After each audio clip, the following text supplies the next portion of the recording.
Hey guys, welcome back to eLife and welcome to the first episode of Startup Sunday. इस series में हम हर Sunday को एक नई वीडियो लाएंगे जो कि होगी स्टार्टअप्स पे, जहाँ पे हम स्टार्टअप्स की केस स्टडी कर रहे होंगे, उनके बिजनेस मॉडल को समझ रहे होंगे और देखेंगे कि उनसे हम क्या सीख सकते हैं और कैसे उसको अपने बिजनेस में इम्प्लीमेंट कर सकते हैं। This is the first episode और इस एपिसोड में हम बात करने वाले होंगे about the business model of Bharat पे। देखिए दोस्तों, सबसे बड़ी प्रॉब्लम अगर हम देखें तो वो ये है कि जो एसएमई है, SME stands for small to medium enterprise, वो इंडियन इकोनॉमी की बैकबोन है, पर वही सबसे ज्यादा अनसर्व्ड सेक्टर है इंडिया में। उनको काफी कम सर्विस मिलती है और इसी इनिशिएटिव के साथ भारत पे लॉन्च हुआ कि अब सबसे बड़ी प्रॉब्लम जो उस समय मर्चेंट्स फेस करते थे जब भारत पे लॉन्च हुआ था अराउंड 2016-2017 के अराउंड, वो ये थी कि जो भी पेमेंट ऐप है जिससे आप स्कैन करके क्यूआर पे कर सकते हो, वो मर्चेंट से 1.5% का कमीशन चार्ज करती थी।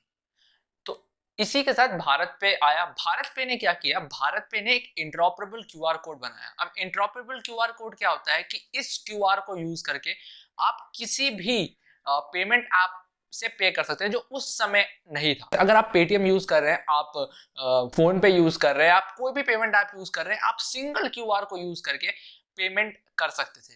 But at that time problem ये थी कि मर्चेंट्स को बहुत सारे क्यूआर रखने पड़ते थे, तो इसका एक बहुत बड़ा सॉल्यूशन दिया भारत पे ने।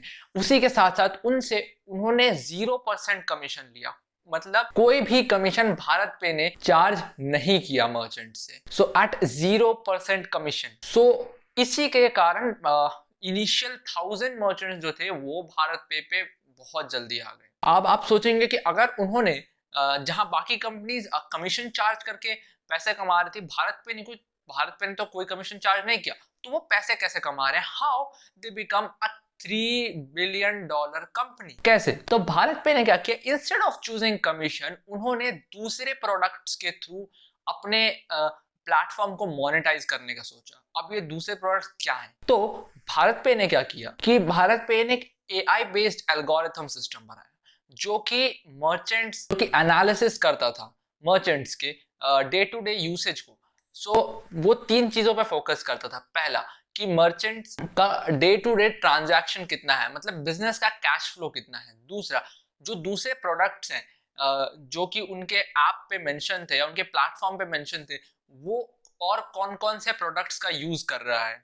और तीसरा, कौन से तरह के transactions day to day basis पे एक शॉपकीपर करता है। अब क्या हुआ, इन्होंने एक कम्युनिटी बना ली मर्चेंट्स की, ठीक है, जहां पे बहुत सारे मर्चेंट्स एक साथ एक प्लेटफॉर्म पे आ गए, ठीक है, और ये उनको फायदा दे रहे थे, तो वो लोग काफी जल्दी ऑन बोर्ड हो गए भारत पे के साथ।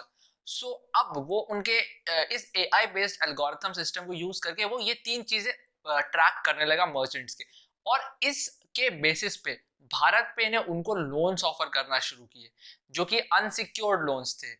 और उनका जो रेंज था वो था from 20,000 to 7 lakh rupees at a interest of 2%, और for a duration of 12 months, 12 महीनों के लिए इन्होंने इतने पैसे देना शुरू किए। अब सबसे इंपॉर्टेंट बात, मर्चेंट से इनसे लोन क्यों लिया?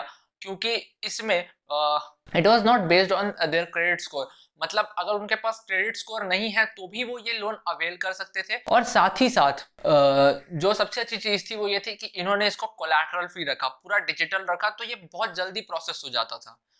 तो उनको इस चीज से काफी फायदा होने लगा, तो उन्होंने इनसे लोन लेना शुरू किया। तो this is how they monetize by giving the merchants small unsecured loans. अब जो नेक्स्ट बात आती है वो ये, भारत पे का जो रिकवरी रेट है, लोन का रिकवरी रेट है, वो 96% है, जो कि बहुत ज्यादा हाई है।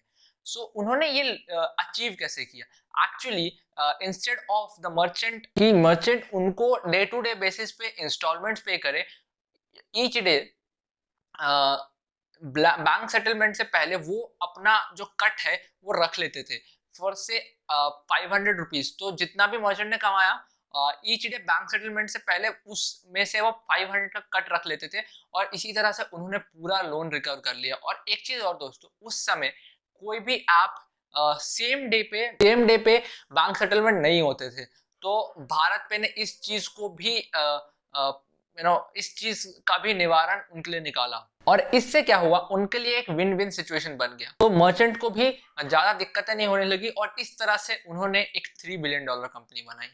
आई होप आपको ये जानकारियां अच्छी लगी होंगी।